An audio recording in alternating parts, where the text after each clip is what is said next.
A paz do Senhor, irmãos, aqui é o pastor Anderson, passando mais uma vez para darmos continuidade ao nosso estudo de bibliologia.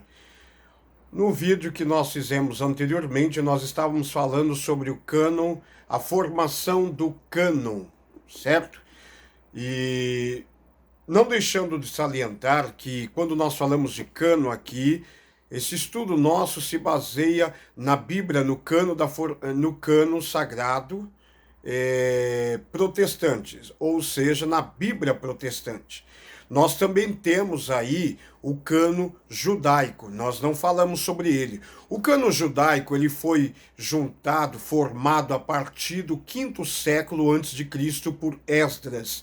Esdras vai juntar os livros e vai formar o cano judaico a partir do quinto século antes de Cristo.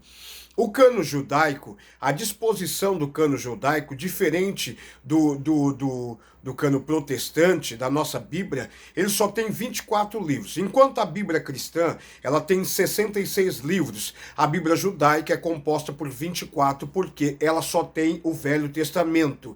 E assim também, o Velho Testamento judaico, ele não tem a mesma disposição que o Velho Testamento protestante, pois o nosso Velho Testamento, ele tem 39 livros. Mas por que isto, pastor? E por que o cano judaico só tem 24?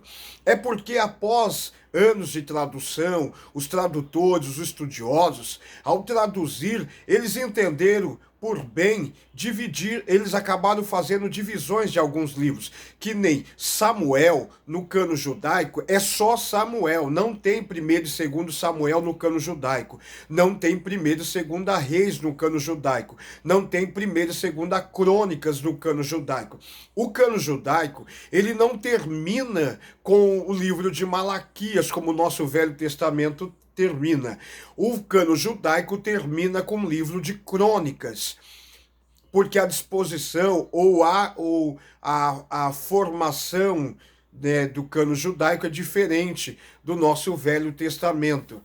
Mas, vamos lá.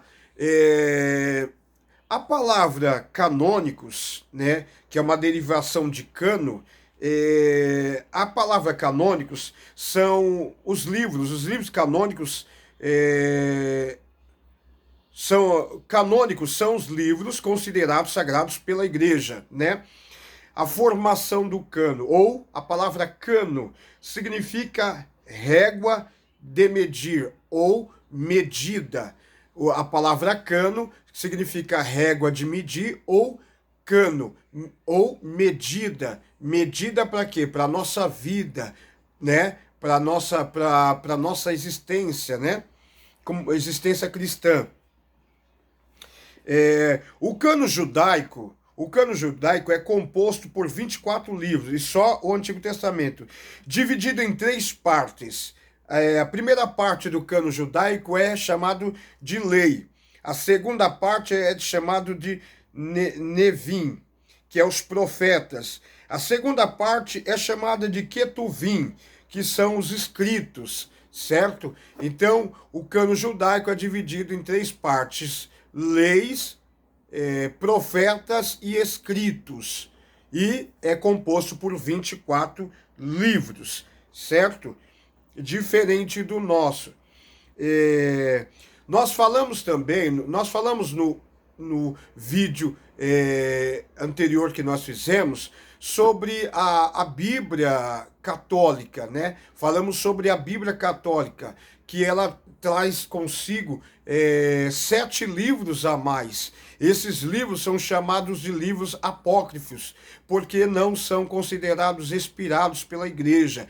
Após anos de estudos feitos pelos pais da igreja, foi nos concílios, foi entendido que esses livros não eram inspirados. Mas então por que, se eles não são inspirados, por que eles estão dentro da Bíblia católica?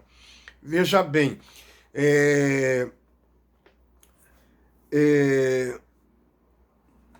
a Bíblia católica, a formação do cano, ou seja, a Bíblia católica,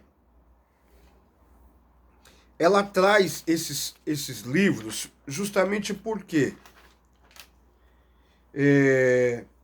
esses livros de Tobias, Judite, Baruque, primeiro e segundo Macabeus, Sabedoria, Eclesiástico, porque nossa Bíblia também tem Eclesiastes, e o deles é Eclesiástico. Quando esses livros foram colocados no cano ou na Bíblia judaica, ou na Bíblia católica, melhor dizendo. Os livros apócrifos foram colocados na Bíblia católica durante o Concílio de Trento. Esses livros apócrifos foram enfiados no meio da Bíblia católica no Concílio de Trento.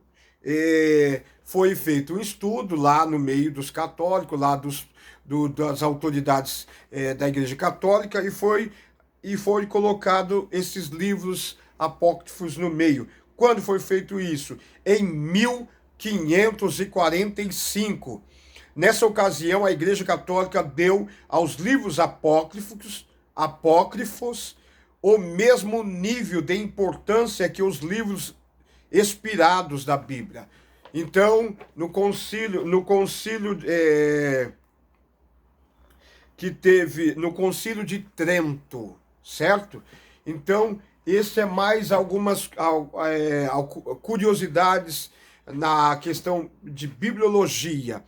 Nós estamos produzindo esse vídeo para darmos continuidade. E nos próximos vídeos estaremos falando mais um pouco sobre bibliologia. Amém? Fico com Deus. Deixe um like, se inscreva no nosso canal, nos ajude a transmitir a palavra de Deus.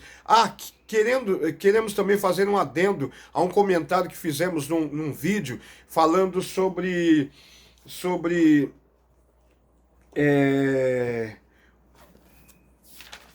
algo que estava escrito, nós falamos que estava em Provérbios, né? Um comentário sobre Provérbios 8, 11. E aí, que falava sobre como chama? Sobre papiro, né? Nós estávamos falando sobre papiro, e aí nós falamos que tinha no livro de Provérbios, capítulo 8, versículo 11, tinha alguma coisa falando sobre o papiro, né? Mas nós fizemos um pequeno equívoco, porque nós mandamos fazer uma cópia da apostila e ela veio com um pequeno equívoco de escrita. E não é Provérbios, capítulo 8, versículo 11, certo? É Jó, capítulo 8, versículo 11, tá bom? Nós queremos fazer esse adendo aí para corrigir, né, que foi falado equivocadamente. Amém?